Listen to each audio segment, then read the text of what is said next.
ओम नमः शिवाय। हर हर महादेव। जय माता मनसा रानी नमः। जय माँ मातंगी नमः। जी हाँ, मेरे शिव पुराण कथा सुनने वाले सभी माता बहनों भक्तगणों को सैन्य भरा नमस्कार। और आज अब श्रावण मास के सोमवार के शुभ अवसर पर आप सभी के बीच मेरे भक्तों, महाप्रलय काल में केवल सद ब्रह्मा की सत्ता का प्रतिपादन, उस निर्गुण निराकार ब्रह्मा से ईश्वर मूर्ति सदाशिव का प्रकट का प्रोग्राम लेकर उपस्थित हुए हैं मेरे भक्तों। तो जितने भी हमारे शिव पुराण कथा श्रावण मास के शुभ अवसर पर श्रवण कर रहे सभी को हर हर महादेव। जय जगदम्बा पार्वती माता की,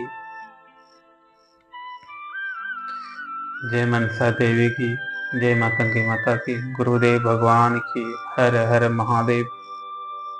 ओम नमः शिवाय। ओम नमः शिवाय। ओम नमः शिवाय। मेरे भक्तों, चलिए आज हम श्रावण मास के सोमवार के शुभ अवसर पर जितने भी हमारे शिव भक्त माता बहन भक्तगण है सभी को शिव पुराण कथा का श्रवण कराते हैं। मेरे भक्तों, ब्रह्मा जी ने कहा, ब्रह्मांड देववासियों ने, तुम सदा समस्त जगत के उपकार में ही लगे रहते हो। तुमने लोगों के हित की कामना से यह बहुत उत्तम बात पूछी है, जिसके सुनने से संपूर्ण लोगों के समस्त पापों का क्षय हो जाता है मेरे भक्तों। और उस अनामय शिव सत्ता में तुमसे वर्णन करता हूँ। शिव सत्ता का स्वरूप बड़ा ही उत्कृष्ट और अद्भुत है। जिस समय समस्त चराचर जगत नष्ट हो गया था, सर्वत्र केवल अंधकार ही अंधकार था। न सूर्य दिखाई देते थे, न चंद्रमा, न्याय ग्रह और नक्षत्रों का भी पता नहीं था।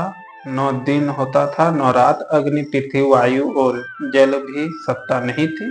प्रधान तत्व अवकृत प्रकृति से रहित सुना आकाश मात्र शेष था। दूसरे किसी तेज की उपलब्धि नहीं होती थी। अदृष्ट आदि का भी अस्तित्व नहीं था। शब्द और स्पर्श भी साथ छोड़ चुके थे। गंध और रूप की भी अभिव्यक्ति नहीं होती थी।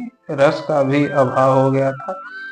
दिशाओं का भी भान नहीं होता था। इस प्रकार सब और जो सत्य सुना जाता था, एकमात्र वही शेष था। जब यह वह ऐसा जो इत्यादि रूप से निर्दिष्ट होने वाला भवभास जगत नहीं था, उस समय एकमात्र वह सत्य ही शेष था, जिसे योगी जन अपने हृदय काश के भीतर निरंतर देखते ही वह सत्ता मन का विषय नहीं है। वाणी का भी वहां तक कभी पहुंच नहीं होती है। और नाम तथा रूप रंग से भी शून्य है। वह न स्थूल है, न कुश, न हर्ष है, न दीर्घ तथा न लघु है, न गुरु।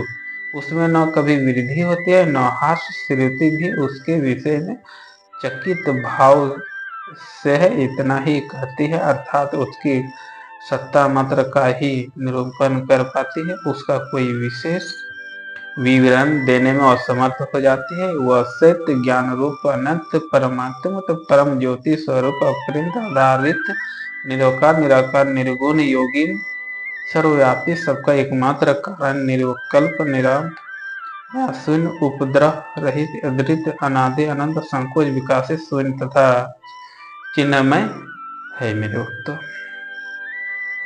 जिस ब्रह्मा के विषय में ज्ञान और अज्ञान पूर्ण उतयोग द्वारा इस प्रकार ऊपर बताए अनुसार विकल्प किए जाते हैं, उसने कुछ काल के बाद श्रेष्ठ समय आने पर दीर्घ की इच्छा प्रकट की है। उसके भीतर उसके एक से अनेक होने के संकल्प अदित हुआ, तब उस निराकार परमात्मा ने अपनी लीला शक्ति अपने लिए मूर्ति आकार की कल्पना की। वह मूर्ति संपूर्ण ऐश्वर्य गुणों से उत्पन्न, सर्व ज्ञानमयी, शुभ स्वरूप, स्वरूप व्यापनी, स्वरूप सर्वदर्शनी, सर्व कारिणी, सबकी एकमात्र वंदनीय, सर्वदा सब कुछ देने वाले, संपूर्ण संस्कृतियों का केंद्र थे। उस स्वरूप ने ईश्वर मूर्ति की कल्पना करके वह नित्य आनंदी, अनंत सर्वप्रकाश, चिंतनमय, सर्वव्यापी और विनाशी ब्रह्मा अनंतहीन हो गया। जो मूर्ति रहित पर ब्रह्मा है, उसी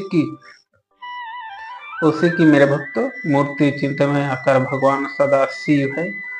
अर्वाचीन और प्राचीन विद्वान उन्हीं के ईश्वर कहते हैं। उस समय एकांकिक रहकर स्वेच्छा अनुसार विहार करने वाले उन सदाशिव के अपने विग्रह स्वयं एक स्वरूप भुक्ता शक्ति की सृष्टि की, जो उनके अपने श्री अंगों में कभी अलग होने वाले नहीं थे। उस परम शक्ति प्रधान प्रकृति गुणवाती माया बुद्धि व्यक्ति जननी तथा विकार सहित बताया गया है। वह शक्ति अंबिका कही गई है। उसी को प्राकृति सर्वस्व त्रिजीवनी नियता और मूल्य कारण भी कहते हैं। सदाशिव द्वारा प्रकट की गई है। उस शक्ति का 8 भुजाएं हैं।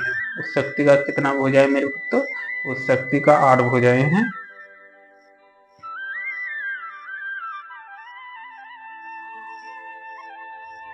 वह अकेले ही अपने मुखमंडल में सदा एक सहस्त्र चंद्रमा के क्रांति धारण करती है। नाना प्रकार के आभूषण उसके श्रीअंगों में शोभा बढ़ाते हैं। वह देवी नाना प्रकार की गतियों से संपन्न है और अनेक प्रकार के अस्त्र शस्त्र धारण करती है। उसके खुले हुए नेत्र खिले हुए कमल के समान जान पड़ते हैं। वह अचित्र तेज से जगत जगमगाती है। वह सबकी योनि है और सदा उधमशील रहती है। एकांकिनी होने पर भी वह माया से वास्तव अनेक हो जाती है। वे जो सदाशिव है उन्हें परम पुरुष ईश्वर शिव शंभु और महेश्वर कहते हैं। वे अपने समस्त आकाश गंगा धारण करते हैं। उनके भाल देश चंद्रमा शोभा पाते हैं। उनके 5 मुख है और प्रत्येक मुख 3 नेत्र है। उनका चिंत सदा प्रसन्न रहता है और 10 भुजाओं युक्त और त्रिशूलधारी है। उसके श्री अंगों में मेरे भक्तों कर्पूकर के समान श्वेता गोर है। वे अपने सारे अंगों में भस्म रमाए रहते हैं। उन काल रूपी ब्रह्मांड के एक समय शक्तियों के नाथ शिवलोक नामक क्षेत्र का निर्माण किया था। उस उत्तम क्षेत्र के काशी कहते हैं। वह परम निर्वाण या मोक्ष का स्थान है जो सबके ऊपर विराजमान है। वे प्रियतम रूप शक्ति और शिव जो परमानंद रूप है और उस मनोरंजन क्षेत्र में नित्य निवास करते हैं। काशीपुर परमानंद रूपी है। मुने शिव और शिवाने परकाल ने भी कभी उस क्षेत्र को अपने सन्याधि से मुक्त नहीं किया है, इसलिए विद्वान पुरुष उसे विमुक्त क्षेत्र के नाम से भी जानते हैं। वह क्षेत्र आनंद का हेतु है, इसलिए पिनाकधारी शिव ने पहले उसका नाम आनंदवंत रखा था। उसके बाद वह विमुक्त के नाम से प्रसिद्ध हुआ मेरे भक्तों। और उसके बाद देवस एक समय उस आनंद में रमन करते हुए शिवा और शिव के मन में यह इच्छा हुई कि किसी दूसरे पुरुष की भी सृष्टि करनी चाहिए, जिस पर यह सृष्टि संचालन का महान भार रखकर हम दोनों केवल काशी में रहकर इच्छा अनुसार विचर और निर्वाण धारण करे। वही पुरुष हमारे अनुग्रह सदा सबकी सृष्टि करे, पालन करे और वही अंत में सबका संहार भी करे। यह चिंता एक समुद्र के समान है। इसमें चिंता की संतान तरंगे उठ उठकर इसमें चंचल बनाए रहती है। इसमें सतगुणी रत्न तपो गुण रूपी ग्रह और गुण रूपी मूंगे हुए हैं। इस विशाल चिंत समुद्र को संकुलित करके हम दोनों उस पुरुष के प्रसाद आनंद काशी में सुख पूर्वक निवास करें। यह आनंद वह स्थान है जहाँ हमारी मनोवृत्ति सब और से समेट कर इसमें लगी हुई है तथा जिसके बाहर का जगत चिंता में आतुर प्रतीत होता है।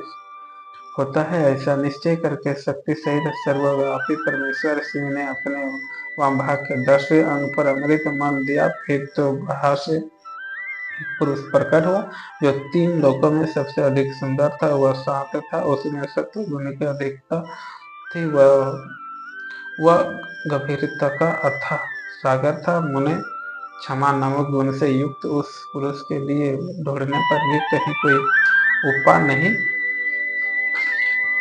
नहीं थी मेरे भक्त। उसकी क्रांति मेरे भक्त इंद्र नीलमणि के समान श्यामल थे। उसके अंग अंग से दी शोभा छिटक रहे थे और नेत्र पर फूल कमल के समान शोभा पा रहे थे। श्री अंगों पे सर्वाणी सी क्रांति दो सुंदर रेशमी पीताम्बर शोभा दे रहे थे। किसी भी पराजित न होने पर वह वीर पुरुष अपने प्रचंड भुजंड से सुवासित हो रहा था और तंत्र पर उस पुरुष ने परमेश्वर शिव को प्रणाम करके कहा, वह स्वामी मेरे नाम निश्चित कीजिए और काम बताइए। उस पुरुष की यह बात सुनकर महेश्वर भगवान शंकर हंसते हुए मेघ के समान गंभीर बने से उससे बोले। शिव ने कहा, वत्स व्यापक होने के कारण तुम्हारा विष्णु नाम विख्यात हुआ और इसके सिवा और भी बहुत से नाम होंगे जो भक्तों को सुख देने वाले होंगे। तुम तो स्थिर उत्तम तप करो और क्योंकि वही समस्त कार्यों का साधन है। ऐसा कहकर भगवान शिव ने श्वास मार्ग में श्रीकृष्ण वेदों का ज्ञान प्रदान किया। तत्पर अपने माँ से कभी च्युत न होने वाला श्री हरि भगवान शिव को प्रणाम करके बड़ी भारी तपस्या करने लगे और शक्ति सहित परमेश्वर शिव भी पार्षद गणों के साथ हंसते हुए अदृश्य हो गया। भगवान विष्णु से तत्काल वहीं केवल तपस्या के परिश्रम से युक्त भगवान विष्णु के अंगों से नाना प्रकार की जलाधाय करने लगे। यह सब भगवान शिव की माया से संपन्न हुआ। मुने उस जल से सारा सुना पाप हो गया। रोग जल सर्ववास सब पापों का नाश करने वाला सिद्ध हुआ। उस समय थके हुए पुरुष विष्णु के समय उस जल से शयन किया और दीर्घकाल बड़ी प्रसन्नता के साथ उसमें रहे। नार अर्थात जल में शयन करके कारण उनकी नारायणीय स्मृति नाम प्रसिद्ध हुआ। उस समय उन परम पुरुष नया के और दूसरी ओर कोई प्राकृतिक वस्तु नहीं थी। उसके बाद ही उन परमात्मा नारायण तो क्या था समय तभी तत्प्रकट हुआ। और महात्मा विद्वान में उन तत्वों की उत्पत्ति प्रकार विद्वान में उन तत्व के उत्तर बता रहा हूँ कि सुनो प्रकृति मत प्रकट हुआ और महत से तीनों गुण, इन गुणों के भेद से विचित्र अहंकार की उत्पत्ति हुई। अहंकार से 5 तंत्र मंत्राएं हुई और उन तंत्र मंत्रा से 5 भूत प्रकट हुई। उसी समय ज्ञान नेत्र और कर्म नेत्र का भी प्रदर्शन हुआ और मुनि श्रेष्ठ इस प्रकार मैंने तुम्हें तत्वों की संख्या बताई जिनमें से पुरुष को छोड़कर से सारे तत्व प्रकृति से प्रकट हुए। इसलिए सब के सब जड़ है। तत्वों की संख्या 24 है। उस समय एक कार ही 24 तत्वों को ग्रहण करके वे परम पुरुष नारायण भगवान शिव की इच्छा से ब्रह्मरूप जल में सो गए। मेरे भक्तों, तो आज की कथा में मेरे भक्तों आप सभी समझ गए कि कैसे एक पुरुष से विष्णु का रूप धारण किया और जब तब के बल से उसका पद हासिल हुआ। तो मेरे भक्तों आज की इसी पुराण कथा में बस इतना ही। फिर नेक्स्ट प्रोग्रामों में आप सबसे मुलाकात होगा। इस प्रोग्राम में इजाजत दीजिए। हर हर महादेव। जय जगदम्बा पार्वती माता की जय, मनसा देवी की जय, कामाख्या माता की जय, गुरुदेव भगवान की। सभी माता बहने भक्तगण 3 बार ओम नमः शिवाय बोलेंगे। ओम नमः शिवाय, ओम नमः शिवाय, ओम नमः शिवाय। मेरे भक्त मिलते हैं नेक्स्ट प्रोग्राम में। हर हर महादेव।